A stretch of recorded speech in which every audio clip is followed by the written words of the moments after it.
A very good evening and welcome to Primetime News here on News First, where the people come first. You're joining me, Naveksha Gunasekara. We start off by taking a look at your headlines tonight.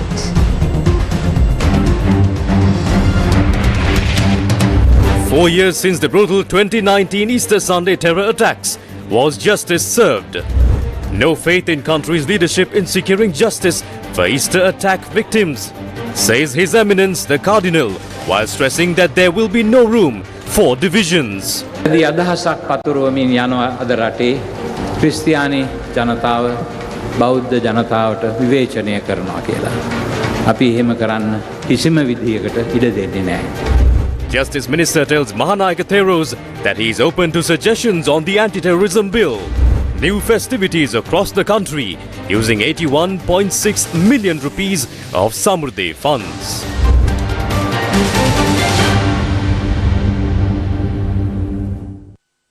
Urudu parime davas ganime liyum kar dahi bidanwa apuliyumaka tamnulebu. The local postman rides his bicycle along these familiar roads to deliver mail. Yet there are some letters with no person to accept them. He visits one particular lonely house along a lonely road in Katuapitiya to deliver the mail, but he simply rings his bell and notes down no one at home.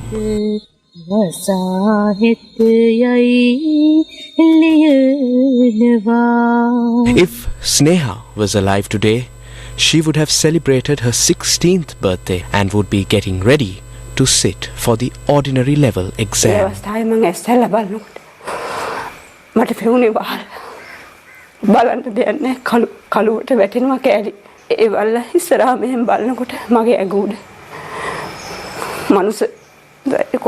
කොටස් ගොඩාක් තිබුණා. මෙහා පැත්තේ හැල්ල බලනකොට මාත් එක්ක ගිය අක්කයි අයියයි ඒ තුන්දෙනා ඉස්සරහා බලනකොට මගේ දුව පේන්නවත් හිටියේ නැහැ. ඒ කෑලි ගොඩට යට වෙලා මම බඩ පුළුවන් හැටියට මම නැගිට ගත්ත මහත්තයා. ඒ බලනකොට යටම හිටියේ මගේ දුව. මට බලන්න දෙයක් තිබුණේ නැහැ යාව. මම මේව කරලා වන්නකොට පෙළ ළඟ ලොකු සිතුරක් තිබුණා. ඒක කියන්න තේරෙන්නේ නැහැ දැනෙච්ච හැඟීම මට. It has been 4 years since that tragic Sunday, and all that is left is a memory.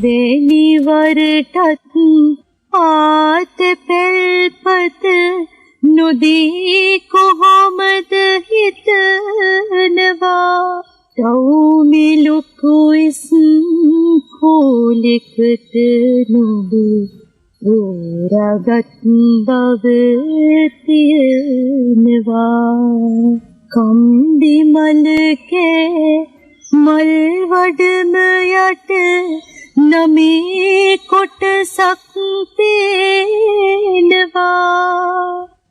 dui herunu vitek balpani Vinunitnin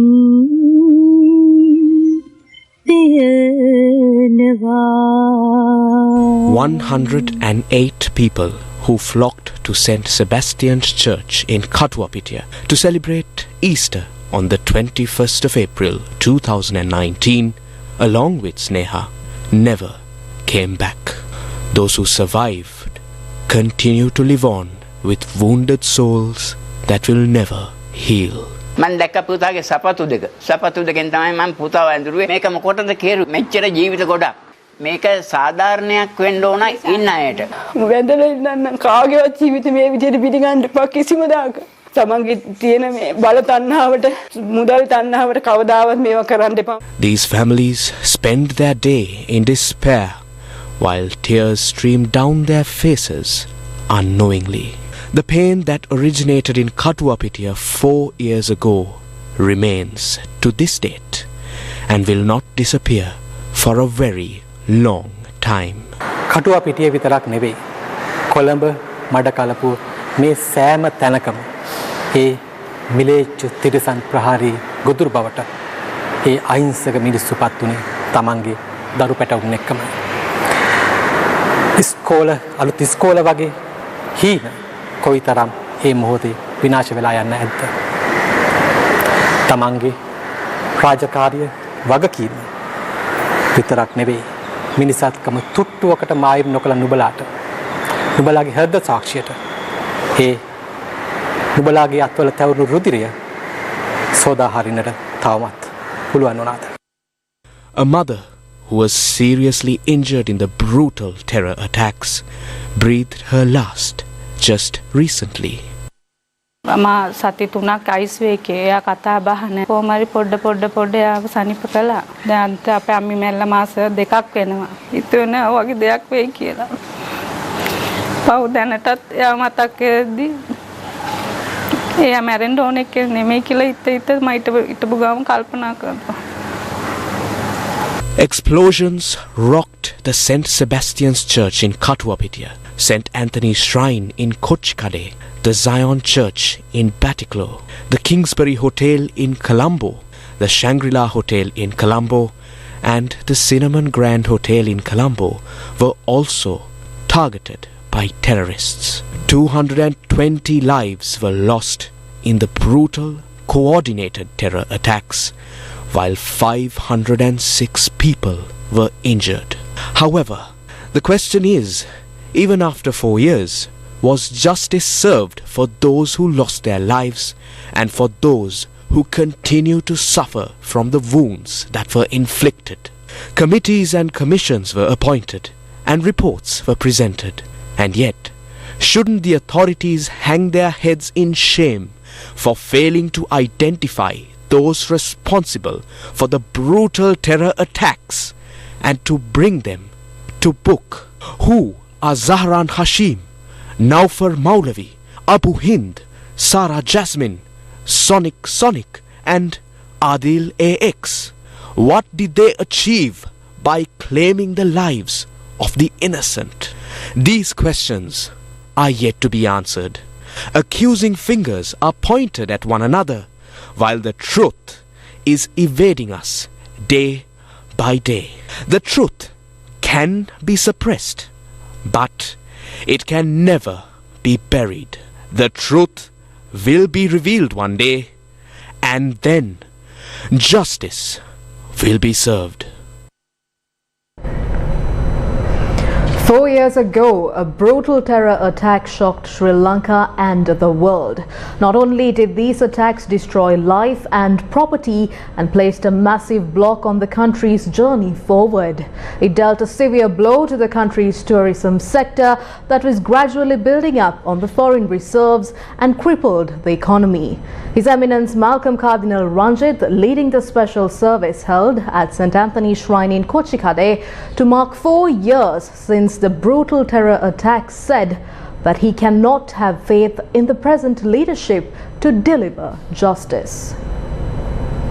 හිටපු නීතිපති දප්පුලද ලිවේරා 2021 මැයි 17 වන දින නිවුස් ෆස්ටි සුල්ෆික් ෆර්සාන් නැමැති මාධ්‍යවේදියා සමග කළ සාකච්ඡාවේදී කරන Former Attorney General Dappula de Oliveira on the 17th of May 2021, in an interview with News First, Zulfiq Farzan made a statement, and instead of making him a witness, they are trying to make him an accused and inconvenience him. It is clear that the police and security forces are doing so to cover up their inability to trace the real perpetrators. What they should do is peruse the 130-page report given by him to the Inspector General of Police and investigate the content. Certain individuals have been convicted by the Supreme Court, the Attorney General's Department. The police are lethargic in implementing the recommendations of the Presidential Commission. We are also disappointed about the government that follows the same lethargic process despite shedding crocodile tears. There is a disparity in what they say and what they do. We are concerned whether the present President and the Minister of Public Security stating that they are ready for an honest engagement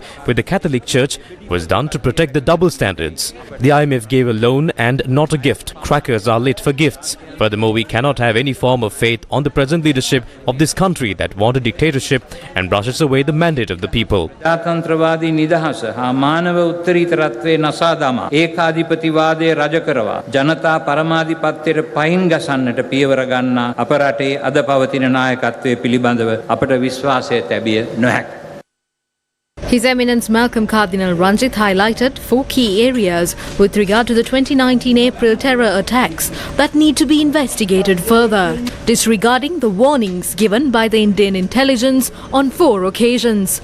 Expose the officer who forced ISIS to claim responsibility for the attack. Confirm and expose Abu Hind, a character revealed at the Presidential Commission. Expose 2 people identified as Abu and Rimzan. An investigation should take place on the intelligence officer who goes by the codename Sonic, who forced the Indonesian ISIS wing to claim responsibility for the attacks via Matale Zaharan and the IP related to the mobile device that was used and to expose its owner.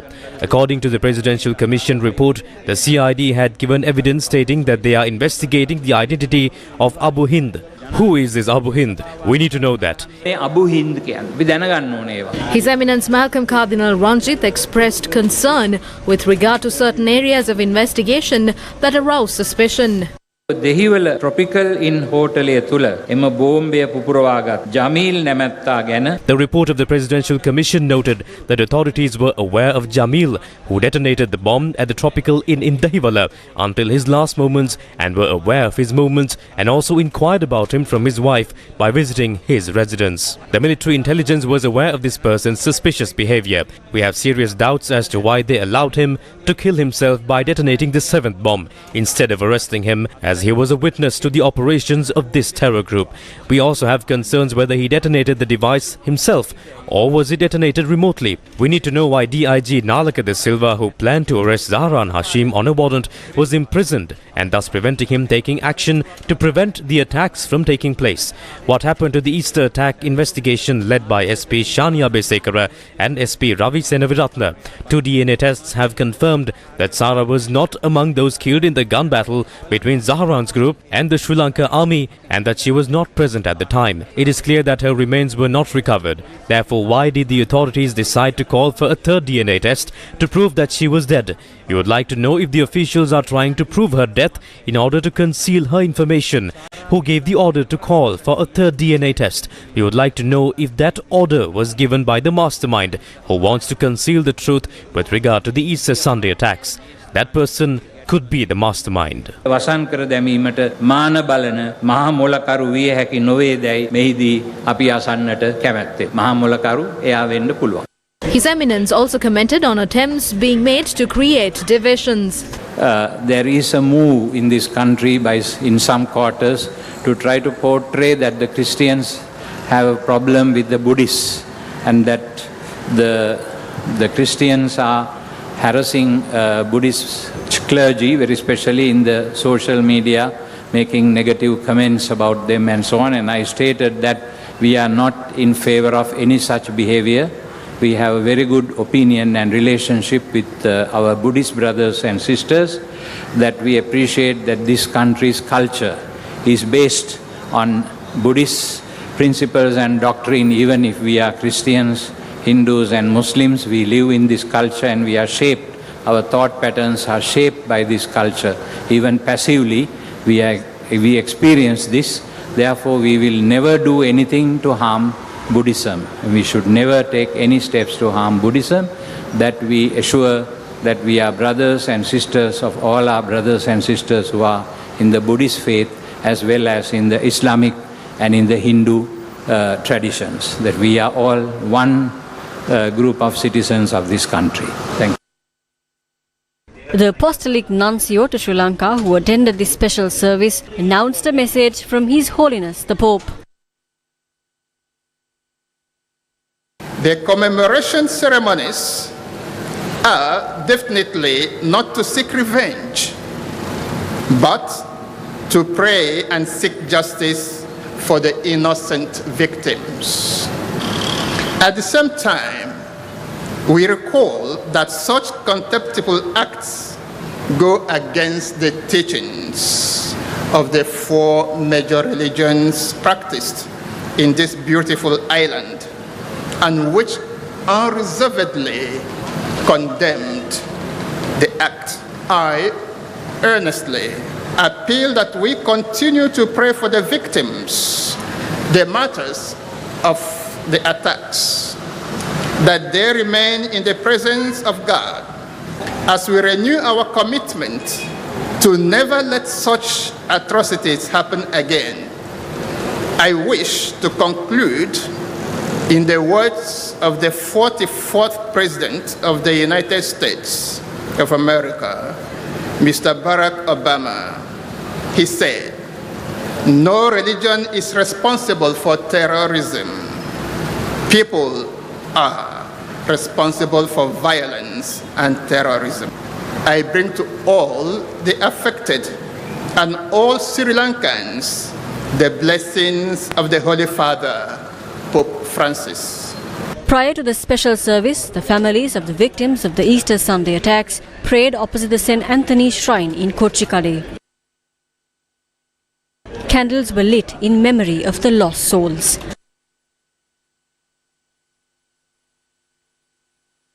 Religious leaders and diplomats, among others, were present for this special service. Sri Lanka is probably the only country in the world with massive levels of corruption and with rulers who fail to perform their duties. Sri Lanka is the only country where public property is looted in the open. In addition, Sri Lanka is the only country where there is a group of religious leaders who invoke the blessings on the political leaders who commit all these malpractices. We call this country the Buddhist country, but if we cannot see justice and if we cannot see the Dhamma, we should go international with our cause.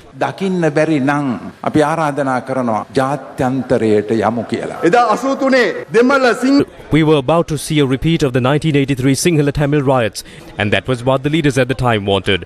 They deceived the people with the Dhammika tonic, sterilization kottu, and even ruined Dr. Shafi. They brought about many calamities. The people were deceived with snake from the Kalani River. Then at once they exploded bombs and destroyed people's lives. We demand justice. At this moment, I express my sympathies to the families that were affected, and we will pay for them.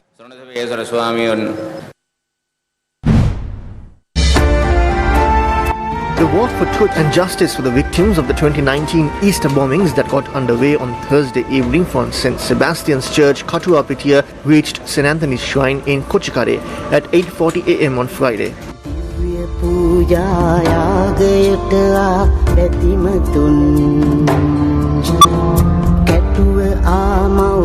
The walk took place following a special service and proceeded along the Colombo Negamba main road via Katunayaka, Ambalanmulla, Tudalla, Kandana, Mattumagala, Wattala and Kotahena prior to reaching Kochikade.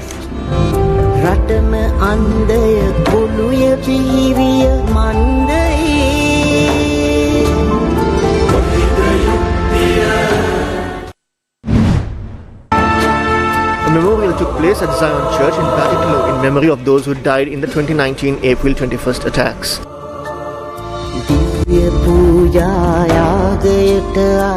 A series of events to remember the lives lost in the 2019 April attacks as well as those who were injured took place across the country. A memorial took place at St. Sebastian's Church, Katuapitia on Friday morning, following which churchgoers joined the human chain along the Colombo Negamba Road.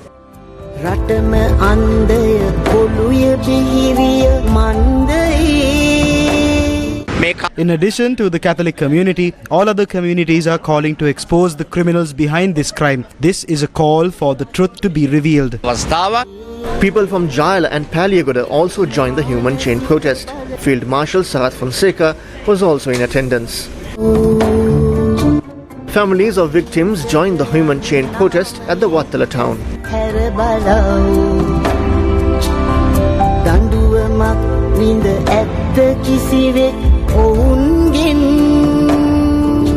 මගේ ජීවිතේ තියෙන දුරු අමතක කරන්න බෑ. ඉඳ ගන්නත් බෑ. මම අන්තිම කකුලකුත් නැතුව අසරණ වෙලා ඉන්නේ.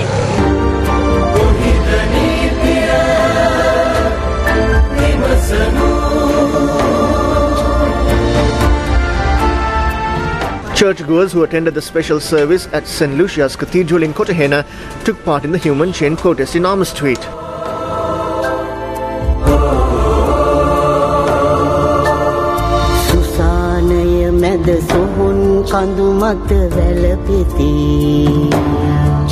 අපි හැමෝම මිනිස්සු. එහෙනම් මේ මිනිස්සු අපිට වෙච්ච මේ මහා ව්‍යසනයටයි අපි මේ යුක්තිය සාධාරණය බලාපොරොත්තු වෙනවා. A memorial mass also took place at the Church of Our Lady of Sorrows in Walana, Panadura. Churchgoers who attended the special service engaged in a silent protest as well.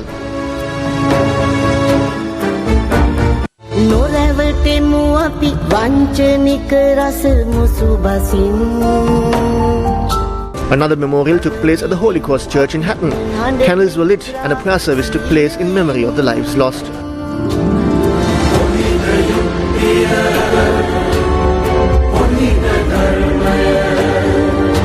A special service also took place at the Calvary Shrine in Hiniduma, Gaul.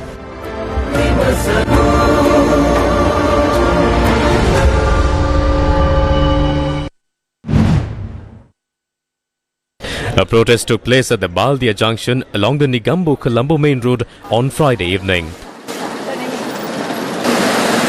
The Negombo Catholic Collective and the Negombo Citizens Collective organized this protest.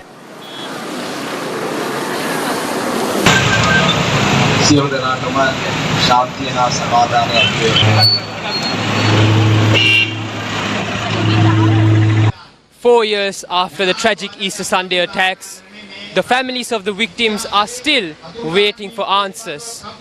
As the time for reflection is behind us, the people now want to take action. The wounds are still fresh, even though time has passed. These people are asking only for one thing. The families of the victims, the Catholic community, various religious leaders, and the people that are unified and resilient as one are asking for the perpetrators behind these attacks to be brought into the light, to be brought into justice. And this is what the message that this unified community is telling the government, that they should bear accountability and that they are liable to give these people answers. The opposition leader also commented on the Easter attacks. මේ ප්‍රහාරය පිටුපස රහස් න්‍යාය පත්‍රයක් තිබෙනවා. අපිට පෙළෙන විදිහට සත්‍ය සොයා ගැනීමේ කරුණට. A secret agenda was in play with regard to these attacks. There was interference in the truth-seeking process. We need an impartial investigation with zero interference. We will do so under our government. Furthermore, we will not spare anyone or group responsible for these attacks. We are prepared for an international independent investigation as well. බේරන්නට අපි කටයුතු කරන්නේ. ස්වාධීන ජාත්‍යන්තර පරීක්ෂණයක් පවත්වන්නට අපි කටයුතු කරනවා. The Mahanayaka Theros have also informed President Ranil Wickremesinghe to appoint an expert committee to remove the unnecessary clauses in the anti-terrorism bill. Now, there's much more about the anti-terrorism bill, so stay with us until we come back from this short commercial break.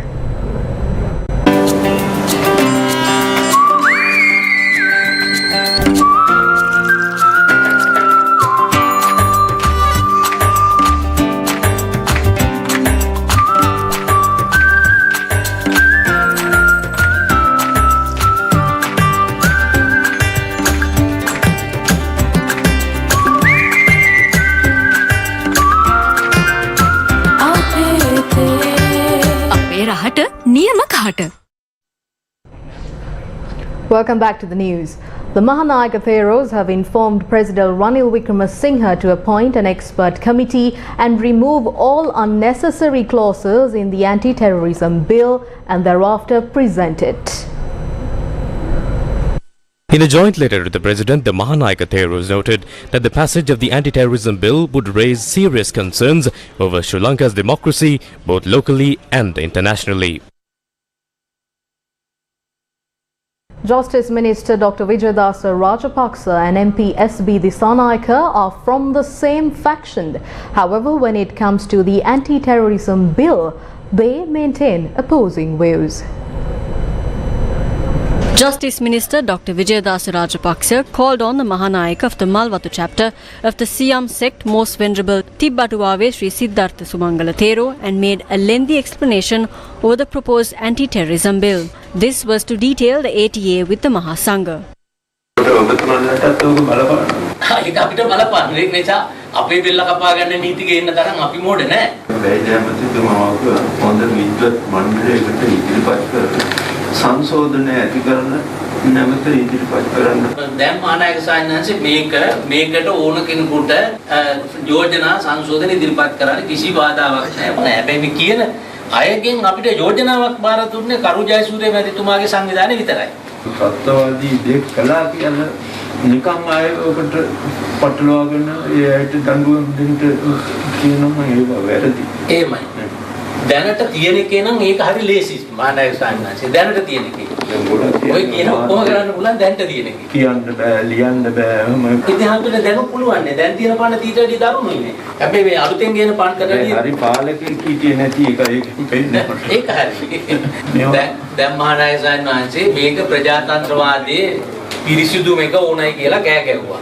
කෑ ගහපු ටික මිනිස්සු ටික ඔක්කොම පාස්තු ඉරිදා එක බෝම්බෙයි වත් උනේ. ආපහු ඔක්කොම කිව්ව නෑ නෑ දැන් ඕන ත්‍රස්තවාදේ පනත නැතුව දැන් ගෙනියන්න බෑ කියලා. අවසන්ද මේ අකුරුන පැත්තේ මේ පොලිස් ආරක්ෂාවක් දාලා ඒක අපිට මේ නිර්නාමික දුරකථන පණිවිඩයකින් ඇවිල්ලා තියෙනවා මුස්ලිම් පල්ලි වලට තර්ජනයක් තියෙනවා කියලා. ඒක පොලිසියෙන් සොයලා බැලුවා බුද්ධ්‍යංශය දාලා ඒක බොරුවට දීපු දුරකථන ඇමතුමක් කියලා තමයි දැන් වාර්තා වෙන්නේ. Member of the ruling party, SP Disanayaka, says that Minister Vijayadasa Rajapaksa has an incorrect stance on the matter. ලංකාවේ ත්‍රස්තවාදී ලොකු ප්‍රශ්නයක් තිබ්බත් මේ වගේ පනතක් තිබුණේ නැහැ. ඒ තිබුණේ එකේ මේකේ අතර වෙනස මොකක්ද මේදී? It is an issue for us as well.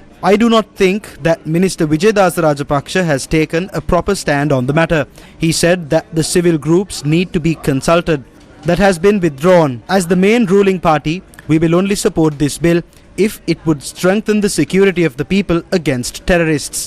ඒ කියන්නේ භාෂණයේ අදහස් ප්‍රකාශ කිරීම සහ ඒ වගේ දේවල් තිබුණ ඔබතුමාලා ඒකට විරුද්ධ වෙනවද? අපි විරුද්ධ වෙනවා. විරුද්ධ වෙනවා. පැහැදිලිවම අපි විරුද්ධ වෙනවා. විජේදාස රාජපක්ෂ මැතිතුමා ඉතින් We are definitely against it. Vijayadasa Rajapaksa also said that those who protested at Gaulface were democratic and peaceful. මේ කියලා කිව්ව කෙනානේ. In more headline-making news, concerns are mounting over the attempt of the use of 81.6 million Samurdhi funds for New Year celebrations. Several Samurdhi groups have opposed this move, while others have commended it. New Year celebrations were organized centering the nationwide network of Samurdhi banks with allocation from the Samurdhi Fund. The Director General of Samurdhi Development had instructed Samurdhi bank managers to release 75,000 rupees from each bank per New Year celebration. The government considers the Samurdhi Aurudu festival as a campaign for the presidential election. Funds that were collected by the public to be issued for the Samurdhi beneficiaries for COVID-19 concessions, employee compensations are being stolen by the rulers. 81.6 million rupees from the Samurdhi Fund is to be used for the New Year celebrations in a backdrop where 47 billion rupees was already tapped to provide the 5,000 rupee allowance during the COVID pandemic.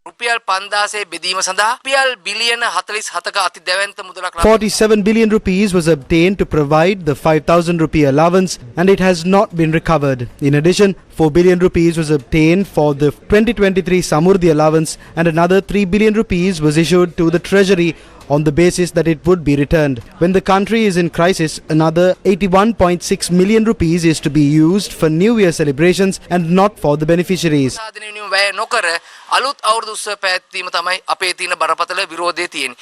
In view of the current situation, some of the bank managers have withdrawn from the releasing of funds for the New Year celebrations. In response to this, the Director General Samurdhi has issued a letter delegating the authority to release funds to the assistant bank managers. Trade unions point out that assistant bank managers do not have such authority. However, some trade unions have already expressed their support in this regard. All New Year festivals taking place tomorrow by the Samurdhi Development Authority will take place without disturbance. Our employees are committed in this regard. Furthermore, this is not a New Year celebration that is done merely for 2023. This has been done for a long time. Media reports said that this was a waste of money. I would like to ask if this waste was seen today for the first time. Muslims in Sri Lanka will celebrate Eid al-Fitr on Saturday, marking the end of the holy month of Ramadan and commencement of the month of Shawwal. The All Ceylon Jamiatul Ulama said that the hilal of the month of Shawwal was sighted on Friday, the 21st of April 2023, as per the reports of the hilal subcommittees appointed around the country. According to the Colombo Grand Mosque, ACJU Hilal Division and the Department of Muslim Religious and Cultural Affairs unanimously declared that the 1st of Shawwal is on the 22nd of April 2023.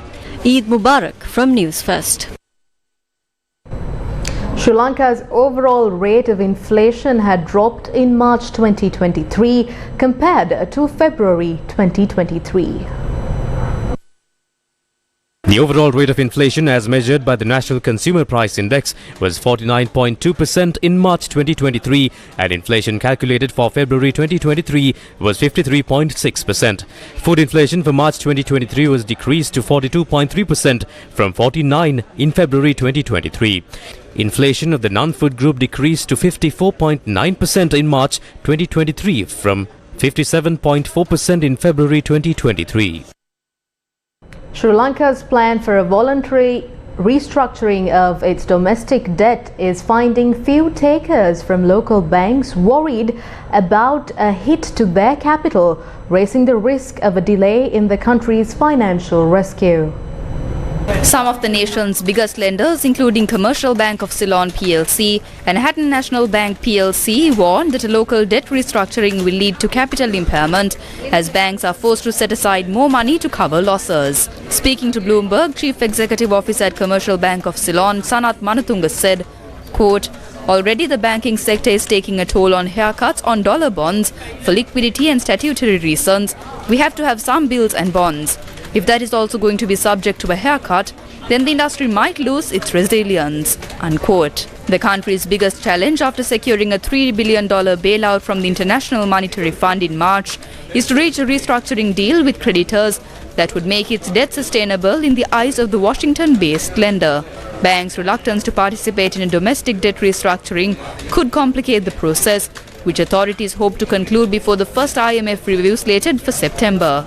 A senior member of the banking industry who asked not to be named urged that any proposed restructuring of domestic debt should first be discussed with key stakeholders, especially Sri Lanka's state banks and commercial banks, which hold much of the domestic debt of the government. He noted that a comprehensive and continuous dialogue is essential before any decision is taken, adding that it is crucial to protect Sri Lanka's banking industry from any major shocks, which in turn would disrupt the already weakened economy.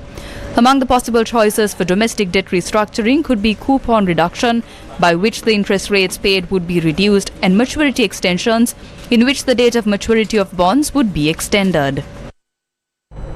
More than 100 leading activists in the spheres of children's rights, women's rights and human rights, together with lawyers, corporate professionals and civil organizations, have called on President Ranil Wickremesinghe to support the decriminalization of same-sex relationships and end discrimination against LGBTQ Sri Lankans. There was no immediate response from the President. This comes in the wake of legal activity around the Penal Code Amendment Bill that has been introduced to Parliament, which would change outdated laws that criminalize same-sex activity.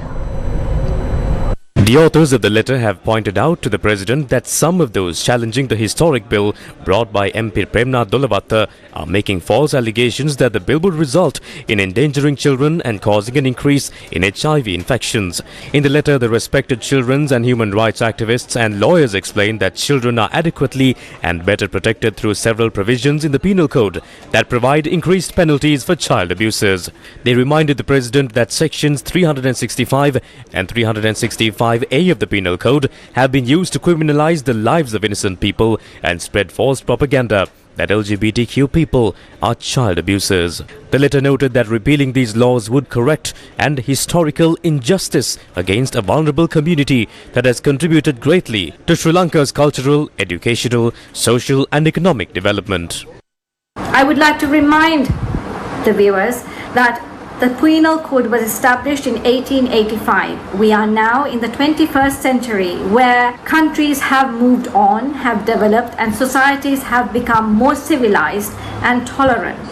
It is important, therefore, that we establish the facts And we, over 100 of us, have written a letter to the President explaining that there are clauses within the Penal Code that protects the children, particularly 365B, which is grave sexual abuse against children, protects anyone under the age of 18, irrespective of the gender of the perpetrator. Therefore, we believe that these claims are unfounded and misguides the people to create discord, disharmony among the citizens. And we urge everyone to rally around the truth so that we can live harmoniously, irrespective of our ethnicity or gender, in a society that is tolerant and provides equal rights, whether you're a man, woman, or child. Earlier political activists Jehan Hamid and Shenali Waduge and former Brigadier Atula De Silva filed action in court challenging the constitutionality of the proposed Penal Code Amendment Bill. This was followed by intervening petitions being filed this Wednesday objecting to the earlier submissions against the bill. President's Counsel Sanjeeva Jayawardena and Dilruksh Vikramasinghe and attorneys at law Tisha Veragoda and N.K. Ashok Baran representing the interviewing petitioners in their petitions pointed out that there are sufficient provisions in the Penal Code to protect children from abuse and that the proposed bill will remedy a long-standing injustice against the LGBTQ community in Sri Lanka. The intervening petitions also highlight that several Buddhist and Christian leaders have expressed their support for the LGBTQ community and their rights. Recently, Pope Francis made a statement that laws that criminalize LGBTQ people are a sin and that countries must repeal laws that criminalize LGBTQ people. President Ranil Wickremesinghe has said that the economic management policy will be prepared and finalized within the next month. President said this while addressing the Business Today award ceremony held yesterday at the Presidential Secretariat. We have to ensure that we are a dynamic economy, that we are export-oriented economy. And the major areas would be our decision to enter into the comprehensive economic and technological partnership with India, but also to negotiate to enter the RCEP. So we have to come to the RCEP standard. And after RCEP, we should go for the comprehensive, progressive, trans-Pacific partnership. So that means already we are setting the criteria. You have to act according to that. We can't be changing it. So that is the challenge you have. There will be many old areas you can go into. For instance, traditional agriculture. It won't be traditional. We have to modernize it. Fisheries have to be modernized. A new approach to tourism. Artificial intelligence. That's why next year I'm setting aside ₹1 billion for artificial intelligence. It's very small, ₹1 billion. But I doubt whether we can spend ₹1 billion next year. I don't think we'll spend ₹1 billion. But we'll ensure at least the year after we can spend and give you more money. So these are the issues. It's a new future for you. Are we prepared to grasp it? Completely new education system. When they asked me, I said that we want aim at output of 10,000 engineers a year. We do 2,500. And 5,000 doctors. We do 1,500. These are the opportunities, not to talk of IT technicians and others who are required. It's a large number. Government has about 400 vocational training and technical training institutes. They are looking at working them, if necessary, 2 shifts, and see how the private sector can partner us in this work. Once we open up the economy, we are leaving the growth to private sector. The burden is fully on yours. I have shifted it out. It's no longer. I certainly won't have to say the government is responsible. You all are going to be responsible. So you have to tell us what you are going to do. If you want the private sector to be the engines of growth, then come up with a plan and perform the job. Also in the coming few months as to what contribution and what role you all are going to play in the new economy. Thank you.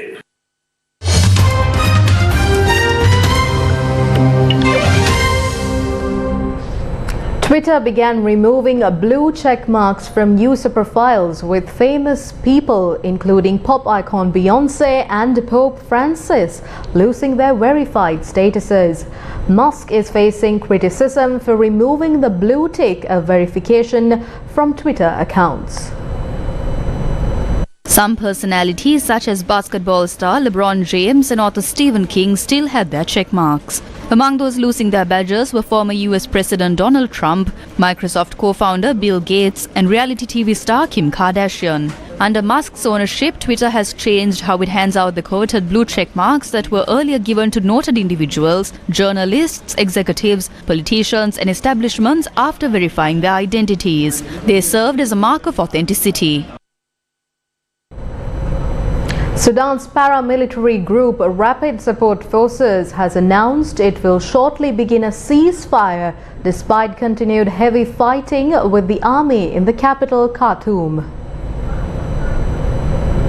The RSF said in a statement it would observe a 72-hour ceasefire which would come into effect at 6 a.m. on Friday, which marks the beginning of the Muslim holiday of Eid al-Fitr. Khartoum was rocked by heavy shelling in the early hours of Friday, with the RSF accusing the army of staging a sweeping attack on the capital. There was no word from the army on whether it would observe a ceasefire. UK's Deputy Prime Minister resigned on Friday following an inquiry into bullying allegations. In a letter addressed to British Prime Minister Rishi Sunak and published on his Twitter account, Raab states he, quote, called for the inquiry and undertook to resign if it made any finding of bullying whatsoever. I believe it is important to keep my word, unquote. Sunak launched an independent investigation into Raab's behaviour in November after 8 formal complaints were lodged by at least 24 staff members during Raab's time as Justice Minister, Foreign Minister and Brexit Minister. The findings of the report, which were delivered to Sunak on Thursday, have not yet been released. Sunak has yet to provide a statement. The Voice on Sirasa TV will be launching the Comeback Stage companion series with a 5th coach.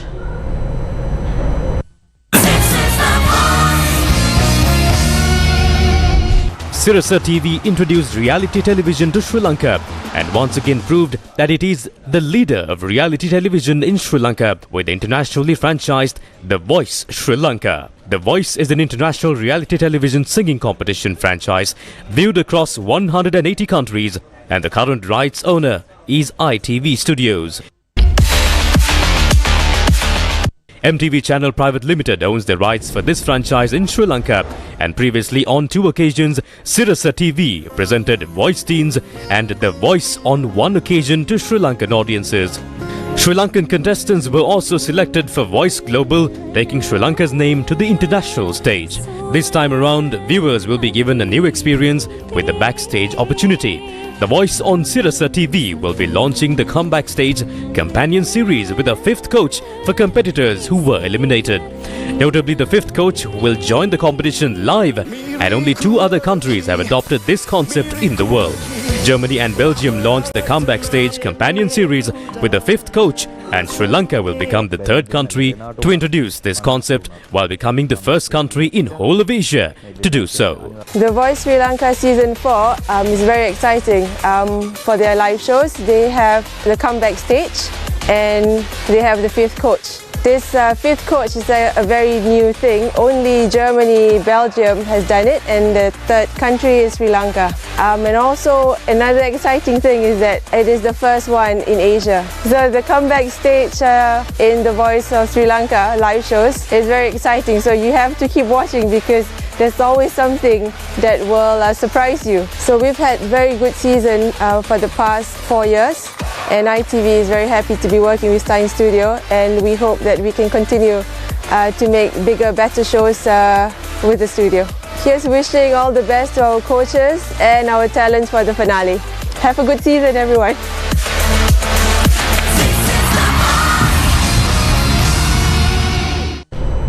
Don't forget to catch The Voice on weekends on Sirasa TV. And that's a wrap of Primetime News for tonight. For all these stories and much more, visit our website, that is www.newsfirst.lk. Thank you for joining. Good night.